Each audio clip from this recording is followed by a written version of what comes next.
பும்ரா கிட்ட நான் இதை மட்டும்தான் சொல்லணும்னு ஆசைப்படுறேன். ஆஹா ஓஹோன்னு பாராட்டி தள்ளின ஆரன் ஃபின்ச். பாராட்டுக்கு இதுதான் விஷயம் என்னன்னு கேளுங்க.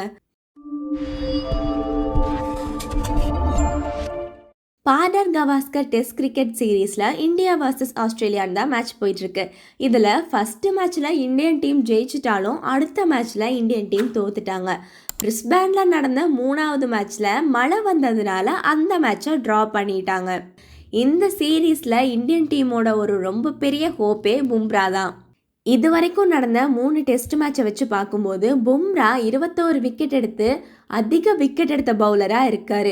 இவரோட இந்த அதிரடியான ஆட்டம் ஆஸ்திரேலியன் டீம் பிளேயர்ஸ்க்கு ஒரு பெரிய தலைவலியாக இருக்குன்னு தான் சொல்லணும். அவர் இந்த மாதிரி சூப்பராக பால் போடுறதுனால ஆஸ்திரேலியன் பிளேயர்ஸ் எல்லாம் சீக்கிரமே அவுட் ஆயிடுறாங்க. அந்த அளவுக்கு அவரோட பவுலிங் அட்டகாசமாக இருக்குது. இதை பற்றி ஆஸ்திரேலியன் டீமோட முன்னாள் கேப்டன் ஆரன் ஃபின்ச் சில விஷயம் சொல்லியிருக்காரு. ஜஸ்பிரீத் பும்ரா ஒரு வேர்ல்டு கிளாஸ் பவுலர் அப்படிங்கிறது நம்ம எல்லாருக்குமே நல்லா தெரியும். அது மட்டும் இல்லாமல் நான் இத்தனை வருஷமாக பார்த்துட்டுருக்கிற பவுலர்ஸில் அவரும் one of the top bowler தான். அவர் இப்போவே லெஜண்ட் பவுலர்ஸ் பட்டியலில் தான் இருக்கார். ஒருவேளை நான் காலத்துக்கு பின்னாடி போய் பும்ரா கிட்ட ஏதாவது சொல்லணும் அப்படின்னா, ப்ளீஸ் பும்ரா எனக்கு பால் போடாதீங்க அப்படின்னு தான் நான் சொல்லணும். ஏன்னா அந்த அளவுக்கு அவர் சூப்பராக பால் போடுறாரு. அவரை எதிர்த்து விளையாடுறது கொஞ்சம் கஷ்டம்தான் அப்படின்னு ஆரன் ஃபின்ச் அவரை பாராட்டி தள்ளியிருக்காரு.